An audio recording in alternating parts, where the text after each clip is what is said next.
Hi everyone, it's Shell from Shell Crochet. Welcome to my March update. We got a few FOs and a lot of whips. Let's get into it.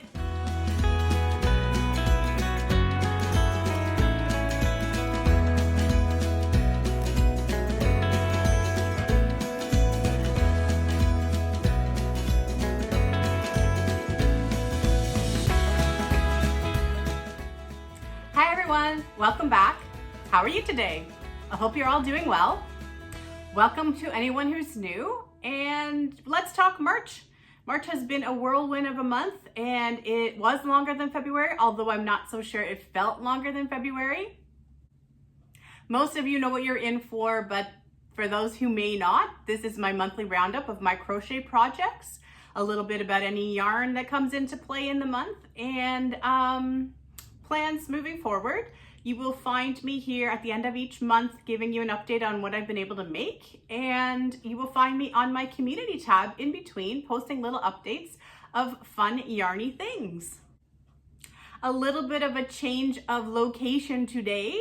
I am working on my yarn room / office now, and not quite ready to be filming in there again yet, but hopefully by next time you'll be able to see it. And hopefully you will also have yarn in the background of my videos from now on. So looking forward to having all those colors to show you next time. We've been having some wacky weather in March. It's been up and down all over the place. Right now it's 18 degrees Celsius outside and really windy. So we'll see if any of that lets us know it's here during the video. And earlier in the week, I think it felt like minus 19 outside on Monday. So the temperature's been really up and down. We had snow and freezing rain the other day.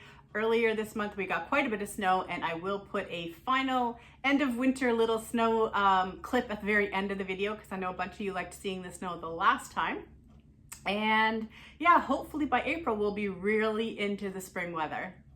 So I've been having quite a bit of shoulder pain and elbow pain this month, so it really affected the amount I could crochet. It's nothing really new to me, and I know it's being caused by my neck, and they warn us about always having our head in the same position with our devices and our computers, and unfortunately crochet ends up being the same position where you're just kind of looking down slightly. So I have a bunch of exercises I do, but from now, every now and then it acts up, and this time it's been giving me a run for my money. The elbow pain is not completely new, but it's sort of the same thing. It has to do with all the work you do with your phones and your mouse at your computer. And of course, crochet gets into that.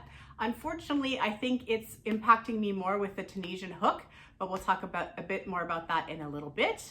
But anyway, there's not as much as there would have been if I didn't lose about 10 days of crochet time throughout the month. So anyway, let's talk about what I did manage to finish.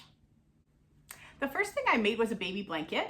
I'm hoping to make sort of a baby blanket a month this year, and we'll see how that goes. It's not kind of like a hard and fast, I have to do one every month thing, but I wouldn't mind if I ended up with about 12 baby blankets at the end of the year. I think it would be a good use of some stash yarn. Here is this month's little one. It is just a rectangle granny, double-stranded in sport weight baby yarn. It is a Mandala baby, I believe. That I had some of. I didn't have the label, so I can't say for sure if it's a Mandala or a Mandala baby. Held double with Bernat baby yarn, and I will post the name of the yarn on the screen for you and in the description box of the video. And the Bernat yarn is like a peach, pink, yellow combo, very highly variegated with quick changes. And then you can see that the Mandala did its own work and gave me this ombre from the light in the middle all the way to the dark on the end. And then at the very edge here, you're just seeing the Bernat yarn held double. So this was easy, mindless. I often like to do like a mindless project when I've gotten some bigger things done. It gives me something to sort of not have to think about, but have fun doing. So this was that for March. I don't remember what size hook I used because I was holding it double, but I'll try to find it. It's probably in my notes, and I'll just post it for you in the description box. So let's talk about the elephant in the room. There's a few of them around me today, but this is a past make, and it's just a C2C from some yarn Crystal gave me. It's living on our couch. Hubby likes to use it a lot, so do I when I'm chilly. But the other one is right here, and it's so big, I'm not even gonna try to pull it over because it's really heavy. It weighs over 5 pounds. This is my Best Buddy blanket cowl, all done. I finished it right before I was having all the trouble with my neck and my shoulder, probably about 2.5, 3 weeks ago now. And yeah, so I did the whole thing, including the border that Glenda does in her tutorial. And I will post pictures here so that you can see it better than me trying to hold it up on the couch. I held my yarn double. It was 3 full large skeins of Red Heart Comfort Flex in Latte Fleck, held double with a bunch of scrap balls I got out of Tangled Yarns from Cambridge Fibers last year, the majority of which was this weird grayish color I wanted to use. It was kind of neat, like if you looked at the ball one way it looked gray and it kind of looked taupey. It was almost a pewter looking color. And I wanted to use it all in one project, so accomplished that. And then I pulled in some of my Tencel soft worsted balls I already had. There were some other tangled yarns in the bags that were thin. I was going for a like a Caron Simply soft level of yarn that's a very light 4 to be held double with the other 4, but I had no idea it was going to end up being this heavy. I just added up the grams or ounces, depending on how you want to look at it, your measurements, of all the yarn I used. And yeah, so it comes to over 5 pounds. The blanket is very heavy, very cozy. I suppose it could also be used as a rug. One of my girlfriends loves to do that, throw the blankets on the floor and have them as rugs. So anyway, we'll see what ends up happening to that. It is, I'll put the measurements too, because I did measure it. I'll put that in the description box as well. But yeah, that was fun participating with Lisa and Cindy and everybody else who participated in the Best Buddy blanket cowl. And it's nice to have it done. I was going to take a skein of puzzle yarn, because that's the yarn that was supposed to be able to be used, and do a scarf if I hadn't run into the trouble I ran into, because I just wanted to see what it was like doing the project single-stranded with the yarn that was recommended as well. But I didn't have enough puzzle yarn in my stash to make the full blanket, so I opted for this. But yeah, it was fun to participate. It's been great seeing the pictures. I like going on Instagram every once in a while and looking what people have done. I know a bunch of people are still working on theirs, so I'll be interested to keep seeing those photos, and also on YouTube. But yeah, she's done. So thanks, ladies. That was fun. I'm glad I participated. And if you have any questions at all, just let me know in the comments, and I will be happy to answer you. The tutorial's been linked for the last couple of months by Creative Grandma. It'll be linked again. And I was using a 9mm hook with mine because it was double-stranded, and I could have easily used a 10 or even a 12. It's a very, very dense fabric. So, but it's great. It's nice to have so much texture and to have a project that completely looks different on one side than the other, but at the same time looks really nice on both sides. So I had fun with it. And yeah, and I've been using that pattern. I think I've mentioned before, I've made a bunch of scrubbies, and one thing I did make was a little headband. Not going to stick it on right now, but that is the very textured side, and that is the less textured side. And how about not on the seam? But yeah, I'll explain more where this yarn came from in a little bit, but I have made a little small project this month too with that stitch from the Winter in the Woods blanket by Glenda Creative Grandma. And one last time, go Best Buddy blanket cowl. It was fun. Thanks, ladies. Okay, on to the next one. So you can see in the background that there is a top hanging up, and no, I did not make that entire top.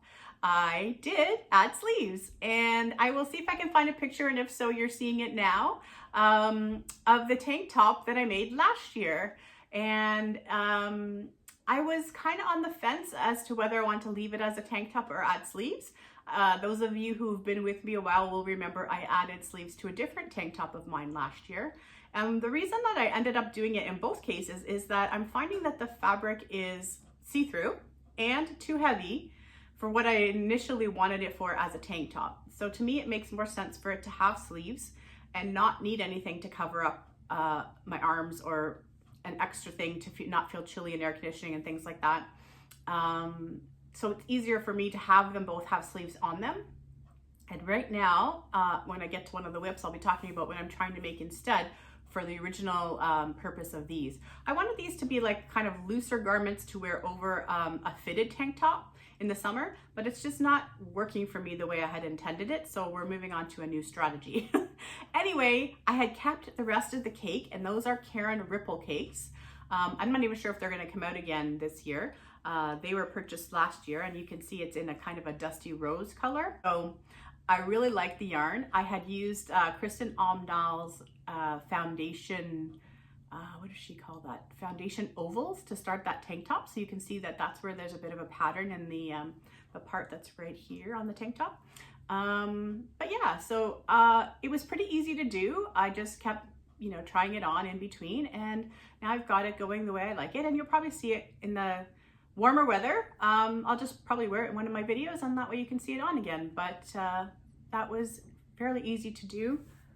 It's just, so the main part of the tank top I made in just double crochets, and for the sleeve I just did what I learned from Jayda as called the 2-stitch. So instead of doing three double crochets like a granny, you're doing 2 and then on 2 again, and then in between the stitches like you would for a granny stitch. So that's what I did on those sleeves, and I like how it turned out. Any questions about it, let me know, and I will link the video where I talk about the actual tank top in the description box below. All right, so we talk about the tale of woe. I do not have a Tunisian square to show you for March. I do believe that the Tunisian hook is causing me extra problems with my neck / shoulder / wrist issue. It's a pretty heavy hook. I'm using the 7mm in the set that I got. It's me not being comfortable with that hook and putting too much pressure on how I hold it and just not being loosey-goosey. It's causing too much twisting for me to not aggravate things. So basically I did make the square, but I only made it like 10 or 12 rows at a time and ripped them out like 3 or 4 times. I literally did at least 3 times with the 12 rows. I managed to get the, there's a funky way to use the yarn for this one, for the purl stitch, which it was for this month. I managed to figure out a way to hold the yarn that I was happy with, but overall ended up not keeping it, and this is what came out of it. So I have a few granny squares left from when I was making my husband's creeper throw. And so I'll just from time to time just make some 3-round grannies until I have enough to decide what I'm going to do next, whether I'm going to change some colors and make them bigger, or whether I'm going to keep them really small. They probably won't end up staying this size because I've had enough of putting this size squares together this year, but I don't mind just having a bunch of grannies. I'm keeping them right with my scrap balls so that, you know, when I have a reason to, I can throw a few in there, and that's what happened this time.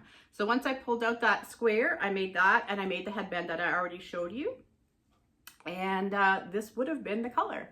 But I've had sort of a rethinking about how I'm going to approach this project, and I'm going to give myself April to think about it, but I think I may not do the actual squares for the blanket. I may just do some cotton work instead. So that I actually have some useful pot holder type things, or scrubbies, or dishcloths. And thanks to Crystal for suggesting that if I just try keeping something small enough that I can still be practicing the Tunisian stitches, but not having to use the bigger hooks, that might help with everything I have going on. And I think that might be my strategy. So we'll see. I'm still gonna give it a bit, because right now I'm kind of doing a crochet every other day thing and trying to give myself lots of rest and lots of heat and stuff like that. But I'll see. I'll have to let you know next month what ended up happening. But in terms of the learning, at least I still did get to learn a new stitch and practice a new stitch. So every once in a while I catch that there's glare on my glasses. I'm sorry, because it's in a different place and the light is not how it usually is. So sorry about that today. All right, so what else? So I took some inspiration from Dina at Dina's Homespun Fun, and instead of having one temperature blanket to give you an update on, I am going to have 2, or I do have 2. So here's the original. We're through to the end of March. I purposely waited long enough so that I could show you the blanket. And here she is. I love how these colors are coming together. So that is January through March.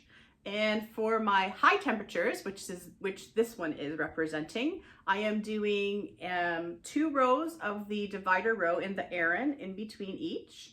And every month is going to have 5 rows. So in January and February, there wasn't a 5th Wednesday. So I just took an average temperature and put it in. And in March, we had all all 5 months or all 5 weeks there, and you can see how we're getting out of the colder temps into the warmer ones. Although it's been warm on Wednesdays. There's been a lot of warm Wednesdays, so it's funny because some of the Mondays, if I was to compare, there would be like a 10 to 15 to 20 degree temperature change, but that's fine.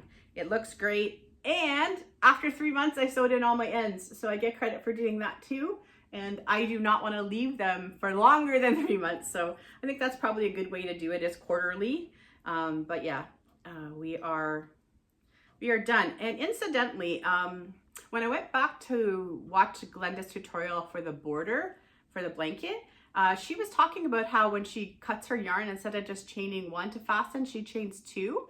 And I noticed that it really tightens your knot up nicely. And like if you push down on it, pull it tightly with your fingers after, it comes down to a really tiny knot and it's way more secure. However, if you ever think you might have to frog your work, don't do it because you will have to cut that out after. But that's how I've been doing my ends to get them extra secure now, is doing that chain 2. So thanks for that tip, Glenda. And we have a second blanket now. I heard Dina talk about doing one for the lows. So the original one we're doing with Fiber Spiders tutorial, and that'll continue to be in the description box as it has been. And this time we're gonna have another one. So this one is the bod version of the Ripple blanket. So Crystal from Bag O' Day. I did modify it slightly. On the original blanket, there are 4 shells, 1, 2, 3, 4, before you hit the point. So I kept mine like that. On Crystal's tutorial, there's only 3. And there's a difference in how you do your decreases. So you'll see that in the 2 tutorials. You can compare them if you're at all interested. But as you can see, my low temperatures are way more purple, but I'm using black as my divider row. And I got that inspiration from Rose. Hi, Rose. So I opted to only do 1 divider row with this one. So there will be 2 at the bottom and 2 at the top, but at least 2, depending on how much of a border I want. But in between months are only getting 1 row. So this one is going to be slightly shorter, or not as many rows, but it is also slightly wider. They're very similar, but this one is slightly wider. I don't know, you probably could tell that you saw more of the last one than this one. Same size hook. I'm using a 6mm hook for both. And yeah, so there's things I like about both patterns. So I don't know.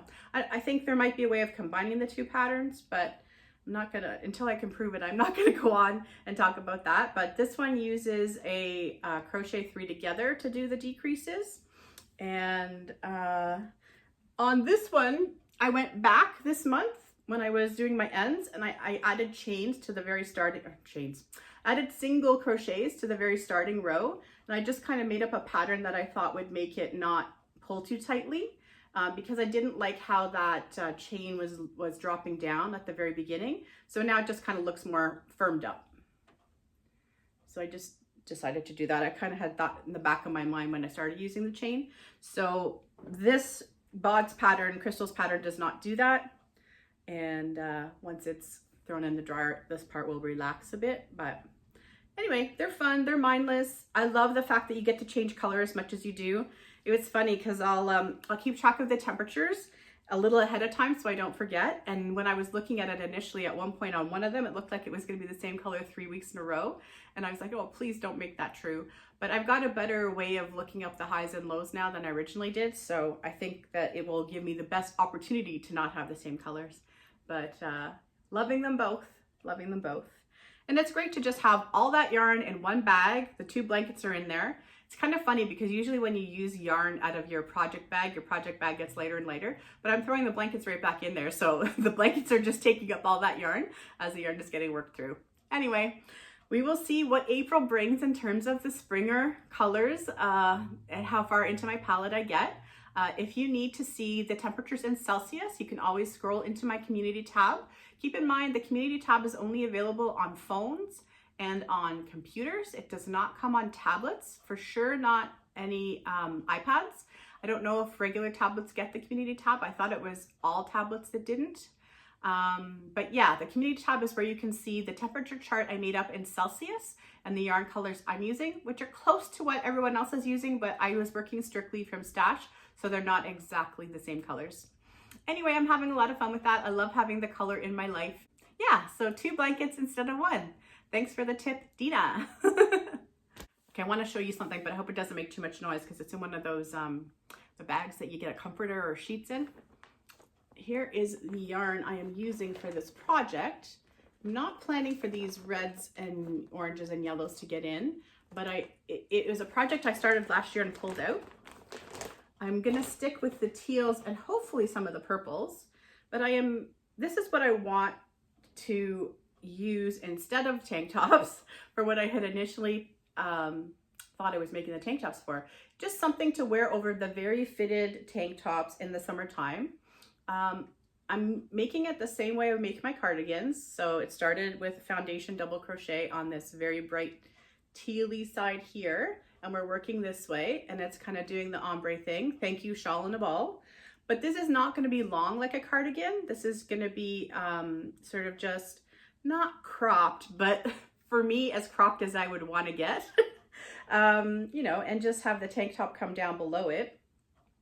But I am gonna do this one in one solid piece. And I know last year Jayda made something similar. So I'm gonna, when I get to the neck, I'm gonna go back and watch her tutorial on the chaining for the neckline. I'm just gonna be very mindful of it not pulling up in the middle. I've gotten the cardigans to work in such a way where they don't pull up in the middle. So I've got to make sure this does the same. But my goal will be, when the colors keep going, is maybe to have the purple section in the middle and then keep going back the other direction. It's not going to be perfect because I'm just working from the yarn that I have, which is basically scraps. It was already a project that I frogged. So one of them is called Healing Teal, and I think the other one was called Restful Rainbow. But of the Restful Rainbow one, I'm not going to be using, like I said, the yellows and the oranges and reds and stuff. But we'll see. We will see. So yeah, just started this. This is just all double crochet. So the first 2 rows were double crochets, like a foundation row of double crochets and then another row. And once I got to row 3, I started to work the double crochets in between the stitches. So I'm getting a natural sort of lacy look there, mesh look, if you will. And I am using a 6.5mm hook with this. So we will see. I mean, I would hope it's done by the next time you see me, because it's fairly mindless. It's lightweight, so it's not hurting me in terms of having to refund anything with my arm. And yeah, I'll just take my time with it. I think my plan is to, you know, be able to wear it with jeans and stuff like that. So we'll see. So if you have any questions about my soon-to-be crop top, let me know. It's gonna be like a poncho meets crop top type thing. I wanted to come down a little bit on the arm, but V-neck, we'll see. We'll see how it all goes. And then that brings me to my last whip, which is a long-term whip. I was showing you some squares last month for my cotton, all cotton granny square blanket I'm going to be doing. Yet to decide actually if it's going to be 1 or 2 blankets. My initial plan was to use every single color of handicrafter cotton I had on hand, because I have collected quite a bit of it over the years. A lot of it was scrap balls, and I thought it might be a good way to use up those scrap balls. Although I found that most of them were big enough that I still have some left over. I think there's only been about 3 or just maybe only 2 now, because I found more of another color where I only had enough for 1 square. So I'm kind of having to intentionally make certain squares in only 1. I should have brought some of the yarn out here, but you know those really small handicrafter balls? I'll put a picture up. I'll find one online and I'll just put a picture up for you here. They make 2. And actually I have a clip, and it wouldn't be the worst place to show the clip right now. So this is for Crystal, but this next part, but I will show you a little clip right here. Hi guys, I just wanted to put a little clip in here to show you how I check sometimes if I have enough yarn. So I want to use this yarn for another square for my cotton granny blanket. And it's coming up that I have 38 grams left in that little mini skein. And I'll just grab one of my finished squares and throw it on here too. And that square is taking up 23 grams of cotton. Sorry, it's a little glary from my window, but I just thought I'd show you quick kitchen scale tricks to check if you have enough yarn. Back to our regularly scheduled programming. So I've talked about using my kitchen scale before for things like that, but it really has come in handy with this project because I can just weigh a square and then weigh the yarn and know for sure if I have enough to make another one per se. So this month I got some of this beautiful blue done, and I have this one, for example. So this one, you can see I made it, but I also trimmed it. And this one, no, wait, I want to get to, okay, this one I can show. I'm doing this in an order for a reason. We'll see, you'll see in a sec. So this one I got done this month as well. This is a beautiful green. I have a huge ball of that.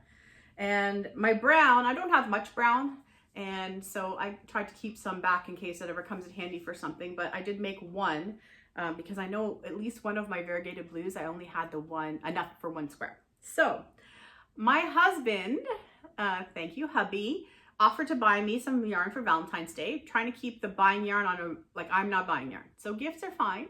I'm doing a couple stash swaps. I have another one scheduled to do in May with Priscilla. Hi, Priscilla. So I am not really buying yarn. So my husband offered to buy me some yarn for Valentine's Day, and I took a really long time deciding, but I finally decided because of the cake over here. So I have pictures that are probably better, but I will grab it here. Isn't this gorgeous? This is a 1,000 gram latte cake. It came from Cambridge Fibers, and I interact with Carrie from Cambridge Fibers on Instagram, and she is on Facebook. I'm not on Facebook this year, so I don't interact with her there, but I have actually visited her in store. I found her during the very beginning of 2020 and during the pandemic, and I bought a cotton box to do a support local thing, and her store in Cambridge is right beside the Lens Mills in Cambridge, and it's a cute little store, and she gets all kinds of neat things. But she was doing March Madness, and she had some of these, and I think she only had 9 of them, and I got one. 1,000 grams of latte cake, and look at those colors. I already found the center pull on it, which is why you can see it's kind of looking funny in the middle there, but I love those colors. And we just got a bunch of, well, we're still redecorating our living room, so we got a new couch and chair right now that's all these grays. And I thought that I would maybe hold it double with this jeans yarn and all these grays to make a beautiful, fuzzy, cozy blanket for us for our new furniture, and have all these bright colors to go along with. So that is probably the plan. I definitely will be keeping this for myself. It's not going to be going to anybody else's house when it's made, but there is a beautiful salmony color in there that goes to a kind of a light coral. There's a beautiful denim teal color, and then there's some purples. They're almost like a denim lavender color, and then a brighter pinky purple. So pretty, and I just thought it was neat. I don't know what to make of the label, but when she advertised it on her Instagram, she called it latte, and it certainly seems like latte to me. So yeah, fun. And because she was going to be sending it to me, and I knew it was going to have to be in a fairly big box, I thought I'd just make it worth my while. And I said to her, for $50, knowing that that was 25 of it, and knowing she's shipping it and there's tax on top, all in $50, what can you send me? So I'll put a picture up here so you can see what it looked like in the box. And she wrote a cute little note on the outside. It was kind of close to St. Patty's Day when it finally got here. But I got more cotton for my, she said, do you want me to surprise you? And I said, sure. And she said, well, give me an idea. I said, any variegated acrylic, any variegated acrylic, and then cotton in pink, yellow, or lime green. Now for the cotton, I was looking for solids, but it didn't end up mattering. And I could totally understand why she did what she did because of how I wrote the first part. But ended up getting this pink, which is beautiful. So this is going into the cotton blanket. This goldish orangey yellow, also beautiful, and going into the blanket. And then this one, which got its trim already, which has the lime green in it, along with some blues and beiges and browns. And where it transitions, it almost even looks greenish, darker green. But I really like this colorway too. So yeah, so that was great. And then you saw in the picture, there was a pack of Millens in a pinky purpley tones of variegated acrylic as well. And I told her right up, I said, Millens are fine with me. If it's cheaper, it doesn't matter, right? So it was a really cool way to do it. Just filled in the box a little and got all that to my door for $50 all in. Can't complain about that. She was doing quite an interesting thing with her March Madness, putting these deals up. So for those of you, especially those of you in Ontario, Canada, have a look, visit her on Instagram or on Facebook, Carrie at Cambridge Fibers. She's great to deal with. So hopefully you'll be as happy as I am. Yeah, so all that to say, the cotton blanket is really coming along. I think I am at 52 squares made now. And I have sort of the very last little bits of some handicrafter pulled out. I have to get to a number that makes sense in terms of doing how many across and how many down. So 56 would be the next logical number to get to if I keep them all in one. So it's time to do some measurements. My current project with this is the gray cotton that's bordering this came from Yarn Canada ages ago, probably at least 2 years ago. And it's a silvery gray color, and I wanted to kind of see how many I would get from one of the skeins that are in this pound of, mill end cotton, so that I have an idea. I don't want to run out. I still have to join all my squares and I have to do a border. So, and that's going to kind of give me more planning to do, right? So I have to decide if this is one blanket or two is basically my point. Long way to get to there, but that's what I have to decide. So I believe the last time I measured them, they're 9 inches. So I really have to decide, do I really want 7? Is 7 too many? Like, am I making 2 blankets or 1? Either way, this is a great, again, mindless project. I do have to be a little bit careful with this one because you do have to tug a little bit more with cotton than you do at others. So with whatever's going on with my neck and stuff, I just have to be careful with this, but slow and steady. It's gonna be fun. And I love the idea of cotton blankets. And I know I've already talked about that at length, so I won't bore you with that part again this time, but cotton is breathable, cotton is drapey, cotton isn't as nice to work with when it's handicrafter, but I like the end result.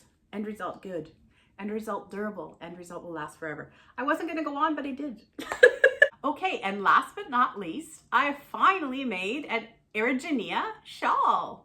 I know many of you have made them ages ago when Krista from the Secret Yarnery had her cowl.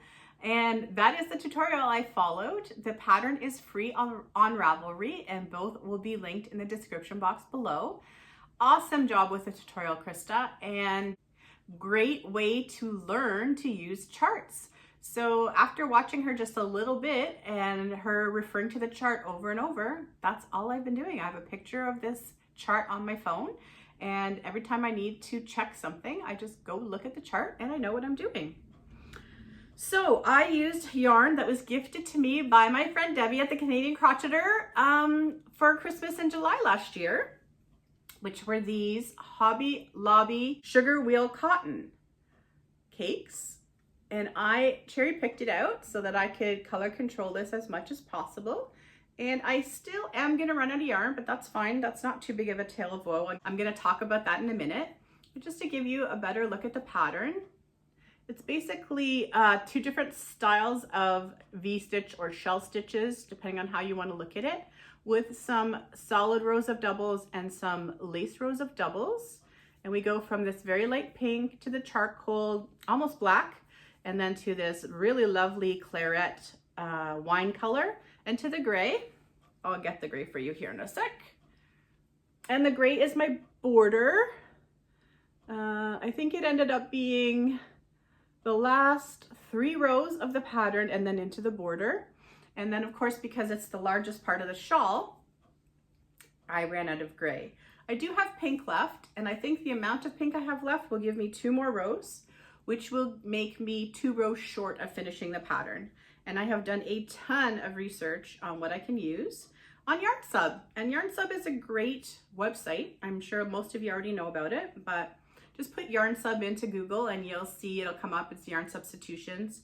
Sometimes it's a little tricky to get them to understand what you're talking about. I think that when I first wrote in there, Sugarwheel Cotton, I think that's what I wrote. It didn't come up with it right away, but it'll just say, did you mean? And then you'll be able to click on it below. So if you don't find what you're looking for on there right away, try typing it in more than one way. There's other ice yarns I've searched for on there and it doesn't seem to want to pop them up, but then I've seen them come up as an offered substitute. So sometimes you just have to play a little bit around with it. Interestingly enough though, so this is basically a 3 weight, and I used a 6mm hook. I am using a 6mm hook with this. Yeah, don't mind my ends because I'm not done yet. Anyway, I love it. It's awesome. It's so drapey. I just love it. Anyway, so the yarn, Hobby Lobby Sugarwheel Cotton, and the colorway is probably a moot point because I don't think they have it anymore.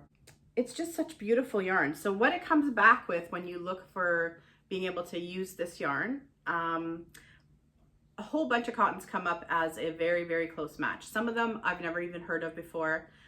You probably find them in your local yarn shops, those types of stores, not just anywhere. But in terms of accessible to me, the Premier Chameleon, is that the one that changes color? I think that's what it's called. Comes up as almost exact to this, and I do have some Crystal gave to me, but it's white and it's gonna turn light purple, and I don't want to just settle. So I also looked into Premier Cotton Sprout, which is also a very, very good match. But the thing about not being able to go visit them in person is, again, I'm not so sure how well it's gonna match. I thought of going to one called Silver, so it kind of like ombre it down at the bottom a little. But now that the gray is such a smaller stripe than the rest, I kind of want to stick to the gray color. And that's kind of also why I'm hesitant to even bother putting in the pink. Let me grab it. So it's living in this little bag that I love. So in terms of how much I had left, my tiniest amount is this tiny little bit of the claret. It's so cute. And then the gray, I have a little more left, but that's only because I didn't get to go as far as I should have. Didn't get the full pattern repeat of the border. The black or charcoal, and then I do have quite a bit of pink.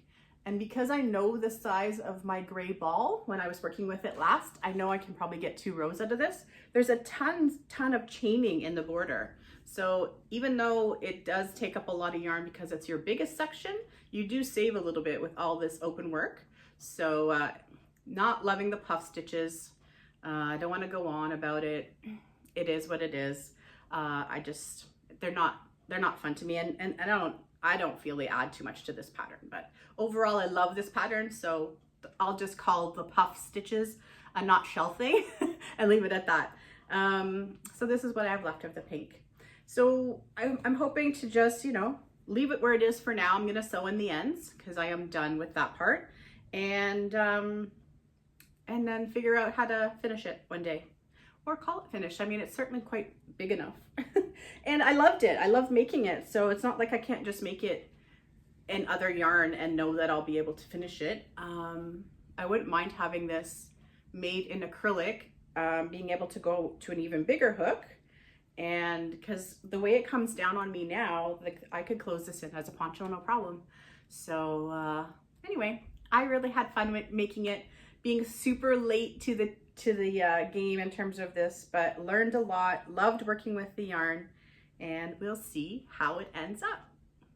All right, so if you have any questions about that Erigeneia shawl or anything else I talked about today, please let me know. I don't have a lot of plans for April. I got to see how I'm feeling and go from there. I can't believe tomorrow's April. Getting this in the nick of time. For those of you that are gonna do the daily vlogs to April, all the best of luck. I'm very behind on YouTube. I am trying to keep caught up. I do have things on my TV a lot of the time, and then I don't ever get back to commenting, but I loved seeing everybody's participation with the shawls they were making for wings in April. Beautiful, beautiful, beautiful work there. Anyway, guys, I'm not gonna keep you any longer. I hope you're having a great day. Happy crochet. I'll talk to you later. Bye.